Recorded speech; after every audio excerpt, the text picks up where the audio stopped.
The Stitch Please podcast will be taking a winter hiatus until January. But in the meantime, we will not leave you hanging. We've got some beautiful new episodes coming up just in time for the holidays. The new series, Stitching Holiday Traditions, are first-person narratives from members of the Black Women Stitch community.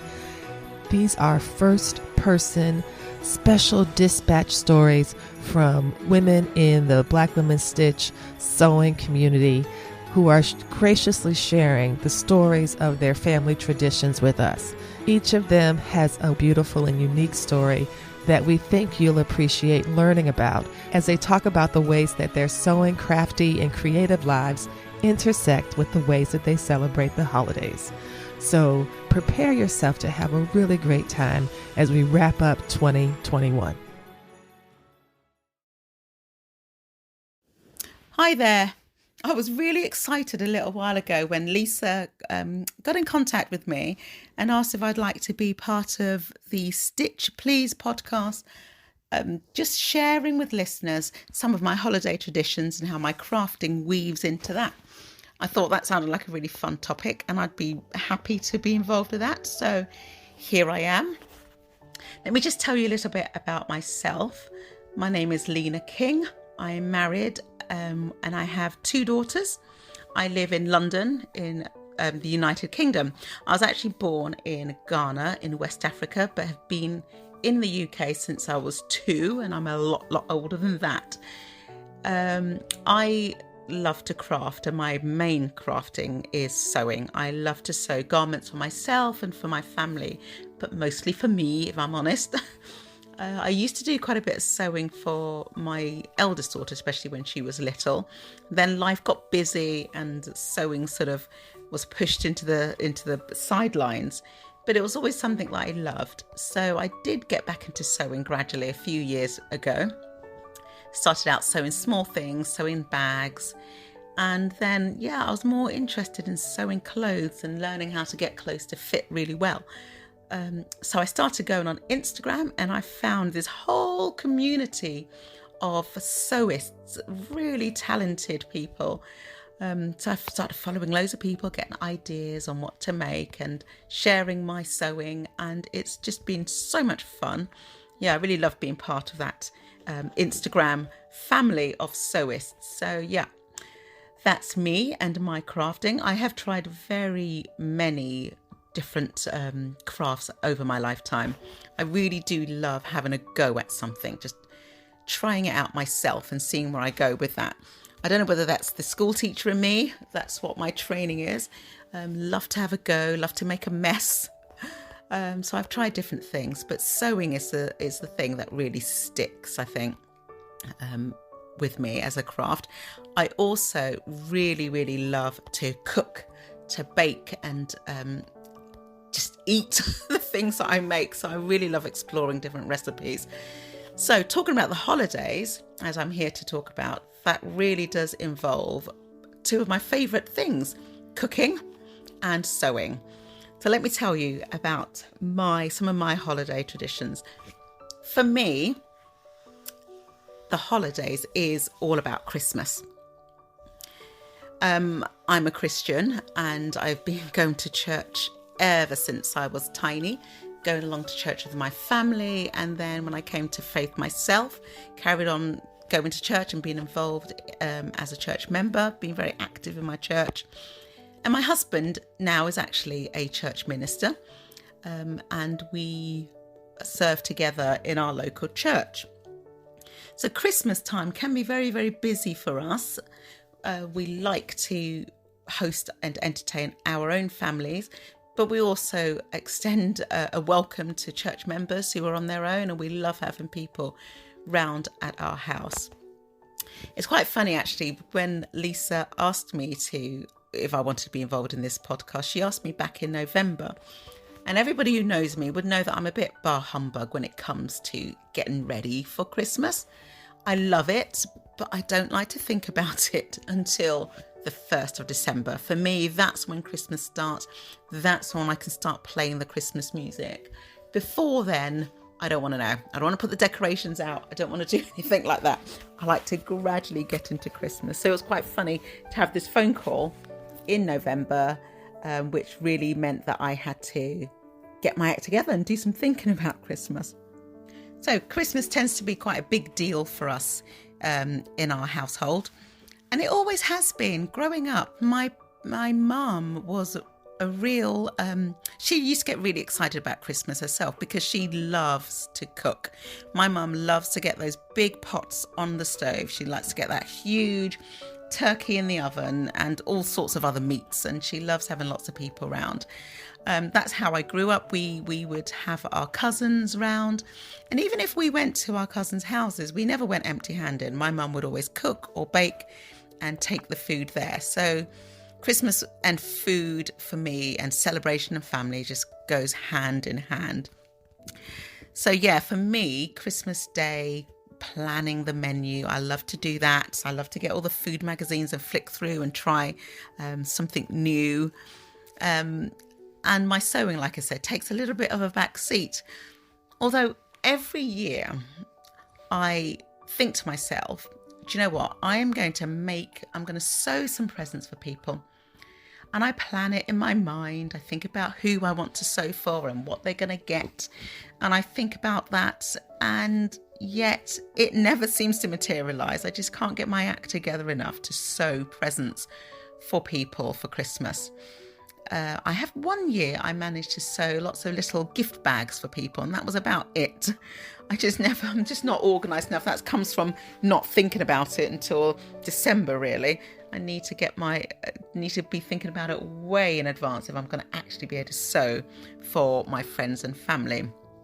So instead, I do often end up cooking and baking gifts. I love to make little truffles, chocolate truffles.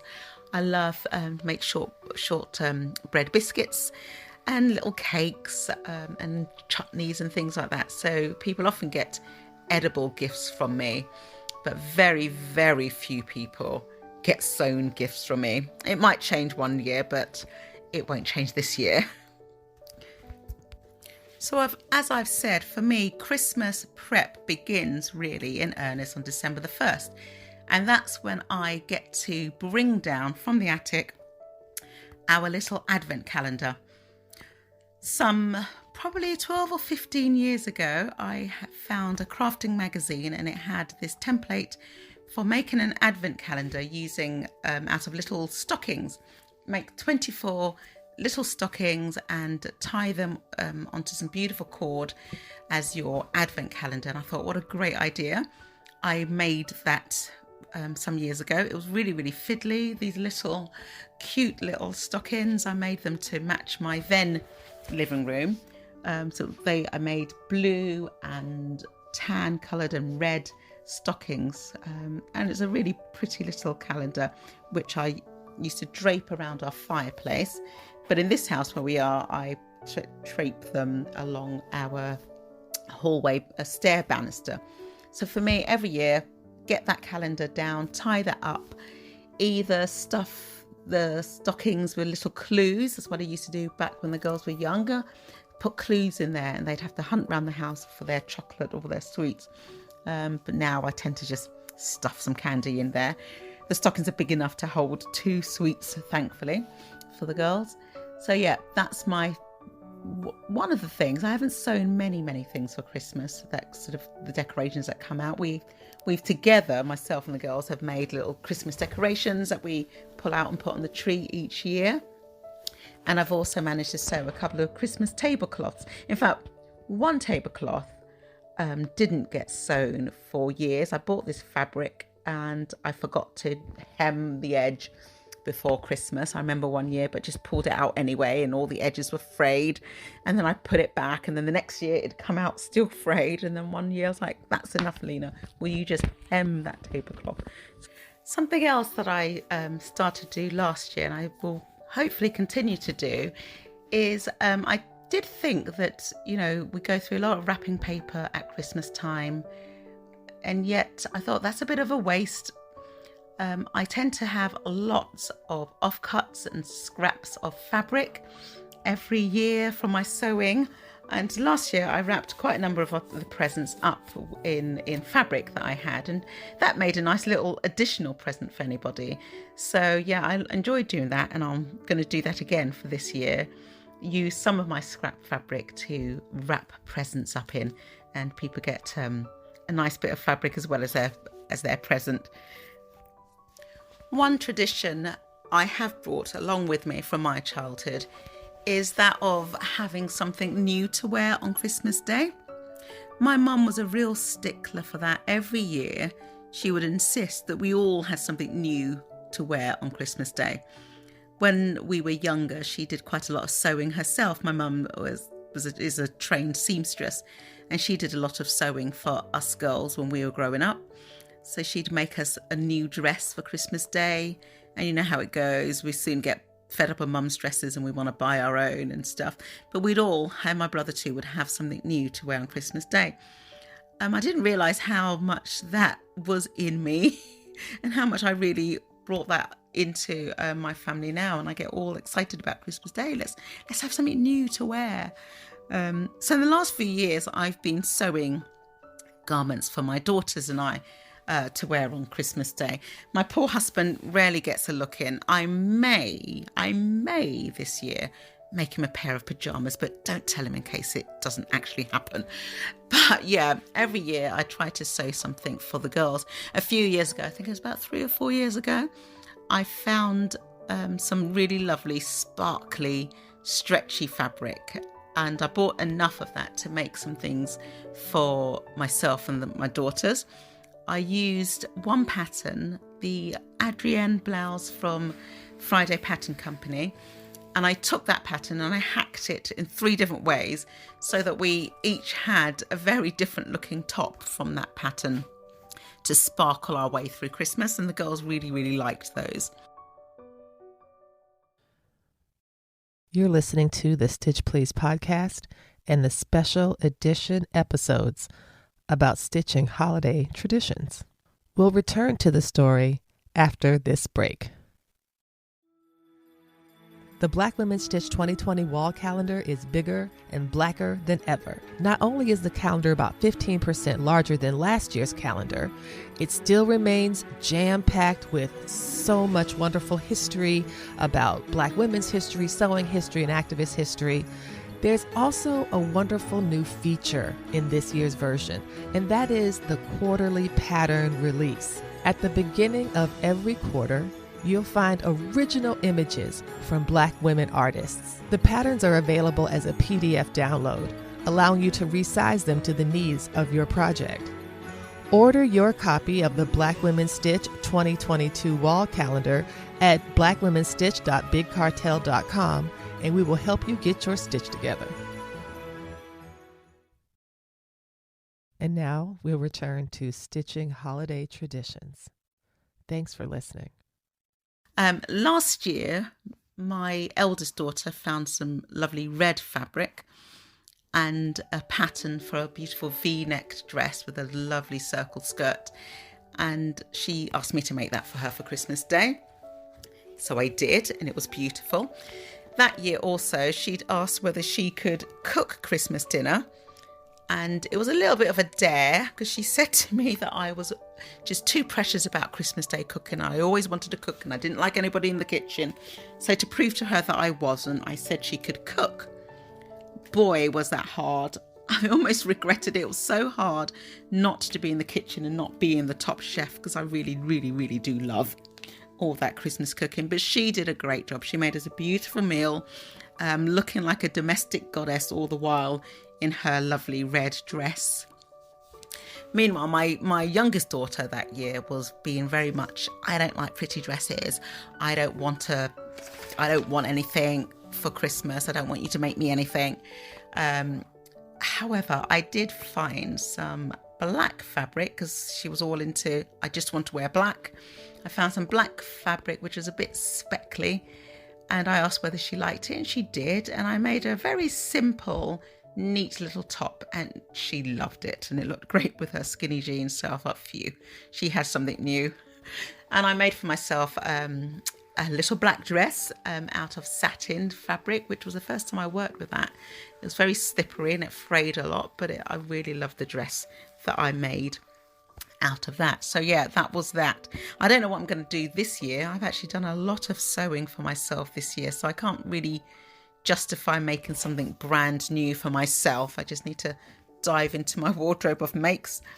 But for the girls, I might make something new for them if I get organised for that. But yeah, I was thinking this year of making pyjamas for everybody, but I haven't even got that going yet. And I think if anybody deserves some new clothing from me, is probably my husband, because he, like I said, he always gets neglected. So there you go. That's the King's Christmas for you. If you came round to our house on Christmas Day, you will get well fed for sure. You wouldn't see us sat round in Christmas jumpers.